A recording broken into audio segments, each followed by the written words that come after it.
American torpedo ആക്രമണത്തെ തുടർന്ന് തകർന്ന ഇറാൻ പടക്കപ്പലിൽ നിന്നും ജീവനോടെ രക്ഷപ്പെട്ട 238-ലേറെ നാവികർ സ്വന്തം നാട്ടിലേക്ക് മടങ്ങി.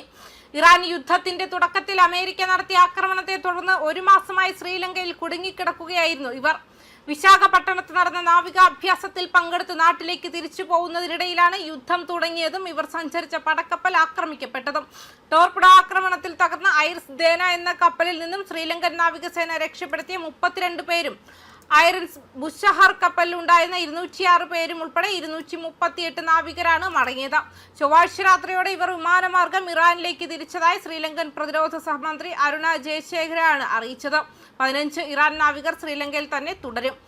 ട്രിങ്കോമാലിക്ക് സമീപം നങ്കൂരമിട്ട ഐറിസ് ബുഷഹർ എന്ന കപ്പൽ പ്രവർത്തിപ്പിക്കാനാണ് ഇവർ അവിടെ തങ്ങുന്നത്. മാർച്ച് 4-ന് ശ്രീലങ്കൻ തീരത്ത് നിന്നും ഏകദേശം 40 കിലോമീറ്റർ അകലെ വെച്ചാണ് ഇറാൻ യുദ്ധക്കപ്പലായ ഐറിസ് ദേന ആക്രമിക്കപ്പെട്ടത്.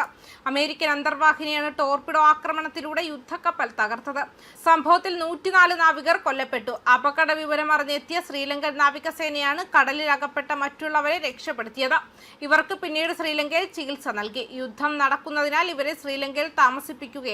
ആക്രമണത്തിൽ കൊല്ലപ്പെട്ട 84 ഇറാനിയൻ നാവികരുടെ മൃതദേഹങ്ങൾ നേരത്തെ ഇറാന്റെ പ്രത്യേക വിമാനത്തിൽ നാട്ടിലേക്ക് കൊണ്ടുപോയിരുന്നു. തൊട്ടുപിന്നാലെ മാർച്ച് 5-ന് എഞ്ചിൻ തകരാറിനെ തുടർന്ന് ശ്രീലങ്കൻ തുറമുഖത്ത് അടുക്കാൻ അനുമതി തേടിയ ഐറിസ് ബുഷഹർ എന്ന ഇറാൻ കപ്പലും ശ്രീലങ്കൻ അധികൃതർ ഏറ്റെടുത്തിരുന്നു. ശ്രീലങ്കൻ സർക്കാർ ഈ നാവികർക്ക് 30 ദിവസത്തെ എൻട്രി വിസ അനുവദിച്ചിരുന്നു. ഇവരെ ശ്രീലങ്കൻ നേവിയുടെയും എയർഫോഴ്സിന്റെയും ക്യാമ്പുകളിലാണ് താമസിപ്പിച്ചിരുന്നത്. ഈ സംഭവത്തിന് പിന്നാലെ മധ്യേഷ്യയിലുടനീളം അമേരിക്കയുമായി സഖ്യത്തിലുള്ള ഗൾഫ് രാജ്യങ്ങളെ ലക്ഷ്യം വെച്ചുകൊണ്ട് ഇറാൻ തിരിച്ചടി നൽകിയിരുന്നു. മണിക്കൂറുകൾ നീണ്ട ചർച്ചകൾക്കൊടുവിൽ മാർച്ച് 5-നാണ് വടക്കുകിഴക്കൻ തുറമുഖത്ത് ഇറാനിയൻ കപ്പലിനെ അടുപ്പിക്കാൻ ശ്രീലങ്ക അനുമതി നൽകിയത്. മാനുഷിക പരിഗണന വെച്ചായിരുന്നു ഇത്. ഇറാനുമായുള്ള US-ഇസ്രായേൽ യുദ്ധത്തിന് ഏതാനും ദിവസങ്ങൾക്കുള്ളിലാണ് അന്താരാഷ്ട്ര ജലത്തിൽ അത് മുങ്ങിത്താഴുന്നത്.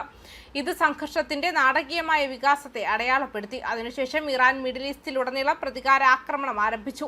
US-മായി സഖ്യമുള്ള ഗൾഫ് രാജ്യങ്ങളെ ലക്ഷ്യമിട്ട് ശ്രീലങ്കയുടെ വടക്കുകിഴക്കൻ ഭാഗത്തുള്ള ട്രിങ്കോമലിയിൽ നങ്കൂരമിട്ടിരുന്ന ഐറിസ് ബുഷഹറിന്റെ പ്രവർത്തനം നിയന്ത്രിക്കുന്നതിനായി ഏകദേശം 15 ഇറാനിയൻ നാവികർ ശ്രീലങ്കയിൽ തന്നെ തുടരും.